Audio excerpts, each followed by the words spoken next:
Di awal cerita, kita dibawa ke tahun 1982 di Pulau Pengalor. Di suatu malam, ada seorang bocil perempuan yang berada di hutan dengan beberapa obor yang mengelilinginya. Dia memanggil-manggil ayahnya, namun ayahnya tak kunjung datang. Justru malah seperti terlihat seseorang di belakangnya yang entah itu siapa. Lalu tiba-tiba, bocil itu masuk ke dalam sebuah peti kayu dan film dimulai. Pada suatu hari, ada sebuah keluarga kecil yang terdiri dari sang kepala keluarga yaitu Bara, istrinya yang mirip Shandy Aulia bernama Anissa, dan anak satu-satunya bernama Lara. Mereka terlihat menaiki sebuah perahu menuju ke Pulau Pengalor. Sepanjang perjalanan, Nisa selalu mengabadikan setiap momen dengan kameranya. Ternyata, Nisa ini ibu tirinya Lara. Lara sepertinya kurang suka dengan kehadiran Nisa di hidupnya. Meskipun begitu, Bara selalu mencoba mendamaikan mereka berdua. Salah satunya ya dengan pergi holiday ke pulau tersebut. Singkat cerita, mereka sampai di sana. Terlihat seorang mbak-mbak cantik yang menyapa mereka. Namanya Rengganis. Dia yang menjadi pemandu mereka. Selamat datang Bu Nisa, Dek Lara, saya Rengganis. Setelah basa-basi sebentar, mereka diantar menuju ke villa penginapan. Saat melewati desa, entah kenapa para penduduk itu masang muka sinis dan sok misterius yang bikin Nisa mikir, apa jangan-jangan mereka nggak suka dengan kedatangan keluarganya ke situ. Namun ya sudah, cuekin aja. Dan ya, mereka pun tiba di villa. Cukup estetik dengan nuansa warna biru, tepat di pinggir pantai.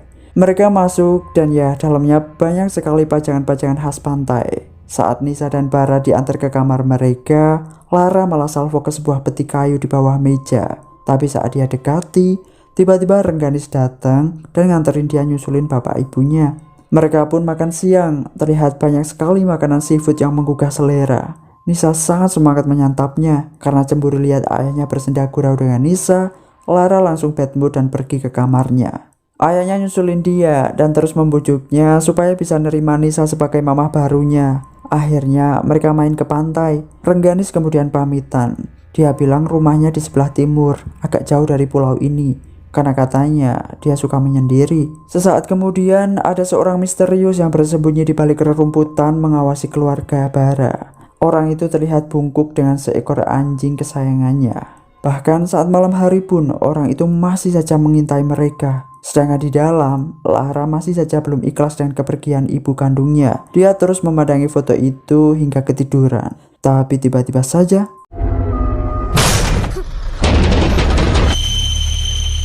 Lara terbangun karena suara kerudak-keruduk itu. Saat dia cek ke jendela, justru pintu kamarnya tiba-tiba kebuka. Dan kayak ada sekelibet orang yang lewat. Saat dia ikutin, justru malah ada sosok bayangan tinggi besar yang sangat mengerikan.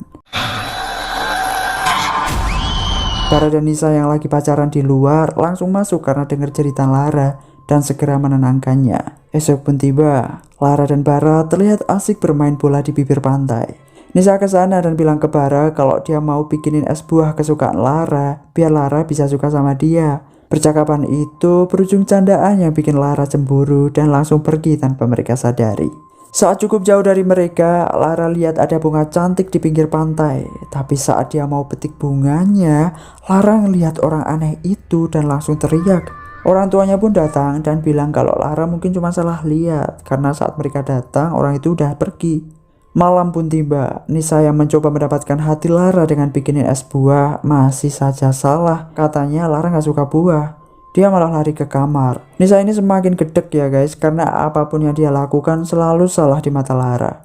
Dia ngeluh ke suaminya, tapi Bara terus saja mohon ke dia untuk terus bertahan. Belum selesai ngomong, Lara datang dan minta mau tidur sama bapaknya. Nisa disuruh tidur di luar. Makin gak tahu diri nih anak, batin Nisa. Saat Nisa rebahan santuy di ruang tengah sambil musikan, tiba-tiba saja Nisa yang mulai ngerasa nggak enak dengan villa itu mencoba sok misterius dengan menelusuri sudut demi sudut ruangan. Dia malah ngelihat Lara yang lagi termenung sendirian. Padahal Lara itu malah masih di kamar. Lara juga terbangun karena dengar suara orang jalan. Ternyata Lara ngelihat Nisa yang masuk ke kamarnya. Pas Lara masuk, Justru ada teteh-teteh berkerudung yang ternyata itu ibunya Lara. Saat mau didekati, teteh-teteh itu malah terbakar dan bilang ke Lara untuk pergi dari villa itu. Nisa yang dengar cerita Lara ngerasa ada yang aneh. Terus yang dia peluk siapa dong? Ternyata hantu bocil. Bara dan Nisa langsung nyamperin Lara. Esoknya mereka berdua disidang sama Bara. Kenapa pada ngomong yang aneh-aneh? Mana ada hantu di villa itu? Apalagi Lara yang bilang lihat ibunya. Orang ibunya aja udah innalillah. Lalu sesaat kemudian Rengganis datang. Dia bilang ada tamu dari Jakarta yang nyariin Bara. Ternyata Bara harus balik ke Jakarta karena urusan pekerjaan. Meskipun Lara dan Nisa keberatan, tapi Bara harus tetap pergi. Nisa mencoba lagi buat merayu Lara. Dia ngajakin main ke pantai, tapi Lara nggak mau, takut ireng. Nisa bahkan nggak boleh pegang bola mainan Lara karena katanya itu dari ibunya. Nisa yang mulai gemes mau marahin Lara, tapi Rengganis datang bawain udang buat dimasak. Si Lara malah keluar main sendiri ke pantai. Saat dia main, tiba-tiba ada suara gerudak-geruduk dari dalam hutan. Dan ya bocil itu selalu kepo ya guys ya, makanya dia masuk ke hutan ikutin sumber suara itu. Sedangkan di dalam villa, Nisa malah sibuk curhat sama Rengganis. Dia cerita tentang kehidupannya yang seorang broken home, hingga gak ngerasa tiba-tiba ada geluduk. Karena Lara belum pulang juga, barulah Nisa dan Rengganis nyariin dia ke dalam hutan. Si Lara malah ngedongkrok sedikit kedinginan.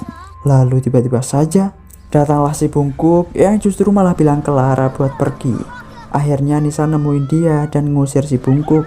Nisa bilang ke Rengganis kalau tadi dia ngelihat laki-laki bungkuk yang aneh. Rengganis terlihat seperti memikirkan sesuatu. Setelah di rumah, barulah Rengganis cerita ke Nisa kalau laki-laki itu namanya adalah Salim. Dia orang gila yang hidupnya gak jelas dengan anjingnya. Warga desa sangat membencinya. Kata Rengganis, dia memastikan bahwa mulai besok Salim gak bakal ganggu mereka lagi. Dan dia pamit pulang. Malam semakin larut, Lara yang tidur sendiri tiba-tiba kebangun karena ada suara dari luar. Tiba-tiba ada bola gelinding. Dibalikin lagi kan sama si Lara. Balik lagi. Akhirnya diintip tuh siapa yang lagi main. Ternyata si hantu bocil itu. Lara pun terkenyut dan langsung ngabrut ke kamar sembunyi di dalam lemari. Sedangkan Nisa yang juga lagi di kamar tiba-tiba nginjek rambut panjang banyak banget tapi enggak keriting. Dia mikir, duh rambut siapa nih? Diintiplah di bawah kolong kasur. Ternyata rambutnya Mbak Kunti guys. Dia langsung lari dan berpapasan dengan Lara. Akhirnya mereka berdua tidur di luar sampai pagi. Sesaat kemudian Rengganis datang dan tanya ke mereka kenapa kelon di luar. Nisa akhirnya cerita soal penampakan-penampakan tadi malam. Kata Rengganis, setiap tempat itu pasti ada yang menepati yang gak bisa kita lihat. Termasuk Pulau Bengalor itu. Nisa yang khawatir minta ke Rengganis buat pindah ke tempat penduduk saja. Tapi Rengganis mencoba menenangkan Nisa dengan melakukan ritual pengusiran setan. Katanya, Juru gedong jagat wetan arane kula.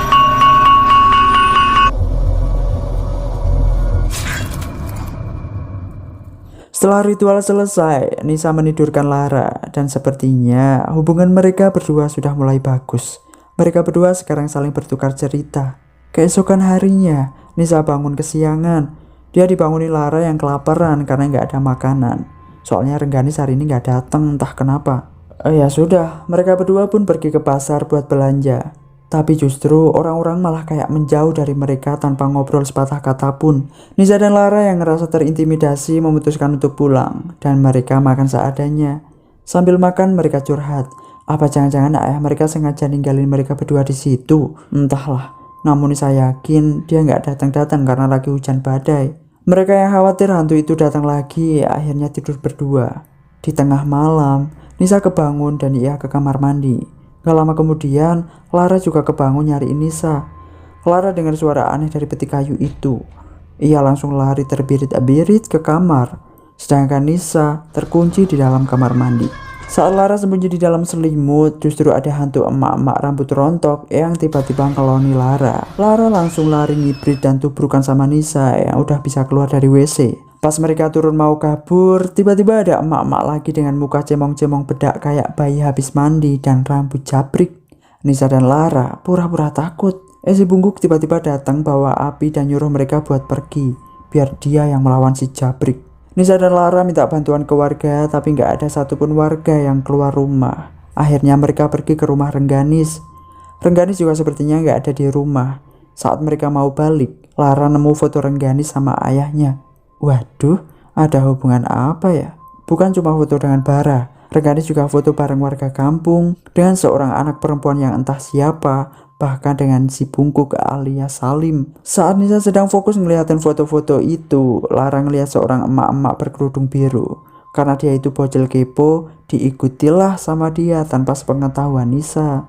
Ternyata dia itu emaknya Lara. Lara terus mengikutinya hingga masuk ke hutan. Sedangkan Nisa tiba-tiba saja. Entahlah gimana ceritanya. Yang jelas saat Nisa sadar setelah digebuk Rengganis, justru yang nungguin dia adalah Salim alias si bungkuk. Awalnya Nisa ketakutan, dikiranya dia diraba-raba kan tadi. Tapi enggak, Salim itu justru orang baik.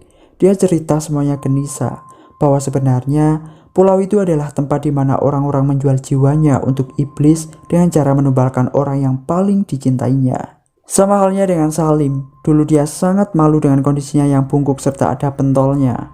Dia selalu dicaci dan dikucilkan, hingga akhirnya dia dengar ada seorang wanita yang bisa menyembuhkan di pulau itu.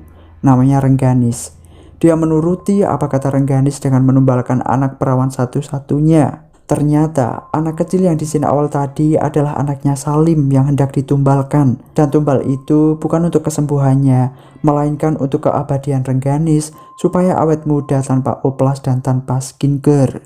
Setelah tahu kalau anaknya dijadikan tumbal, istri Salim murka dan dia dipasung hingga mogok makan dan meninggoy di sana. Setelah kehilangan semua orang yang dicintainya, tapi masih bungkuk juga, Salim sangat menyesali perbuatannya. Dan dia memutuskan untuk tinggal di situ supaya bisa selalu dekat dengan mereka.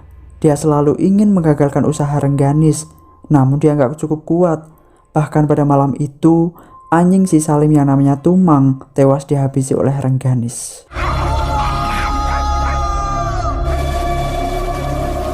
Salim menambahkan bahwa penduduk desa itu adalah orang-orang terkutuk yang gagal memberikan tumbal dan sisanya adalah mereka yang dijadikan tumbal. Makanya tingkahnya pada aneh-aneh dan hantu emak-emak rambut jabrik itulah iblis Pulau Bengalor yang bersekutu dengan Rengganis. Sedangkan hantu bocil dan hantu emak-emak rambut rontok itu iblis terkutuk yang disegel di villa itu. Salim bilang kalau Lara sekarang hendak dijadikan tumbal oleh Bara. Nisa nggak percaya dong kalau Bara sekecil itu. Mana dia anak kandungnya kan? Dan emang bener, Bara udah nungguin di seberang pulau. Nisa langsung buru-buru nyariin Lara buat gagalin ritualnya. Karena kata Salim, malam ini tepat bulan purnama di mana ritual dimulai. Tapi sebelum pergi, dia dikasih garam sama Salim buat bikin sayur lodeh. Maksudnya buat menangkal iblis gitu. Sedangkan si Lara malah masih ngejar-ngejar emaknya sampai malam yang akhirnya masuk ke villa itu. Saat di dalam villa, emaknya akhirnya berhenti. Dan Lara mau nyamperin dia ke sana. Tapi Nisa datang tepat saat itu juga dan bilang ke Lara kalau dia bukan emaknya, melainkan iblis Bengalor. Ternyata benar, dia berubah jadi iblis emak-emak rambut jabrik dan segera menyerang mereka. Mereka yang ketakutan akhirnya lari ke atas karena pintu depan terkunci. Sedangkan di sisi lain, Rengganis tengah melakukan ritual. Namun Salim datang dan mencoba mengagalkan ritualnya. Dan terjadilah pergelutan yang sedikit sengit. Dengan berbekal keris, Rengganis membabat habis punuk di punggung Salim. Namun, untungnya dia masih sanggup menghindar. Kembali ke Nisa dan Lara yang masih dikejar-kejar iblis Bengalor. Lara kekunci di dalam lemari, sedangkan Nisa diulti oleh si iblis.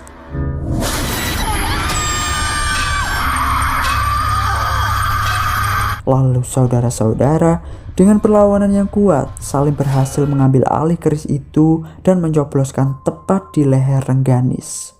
Dan saat itu juga iblis Bengalor pun ikutan lenyap entah kemana. Lara keluar dan langsung membangunkan ibu tirinya. Sedangkan Rengganis ternyata masih bisa bertahan. Dia balas menusukkan keris itu ke leher Salim. Dan itu menjadi akhir perlawanan Salim. Di sini akhir, Lara dan Nisa akhirnya nekat kabur dari pulau itu dengan menaiki perahu.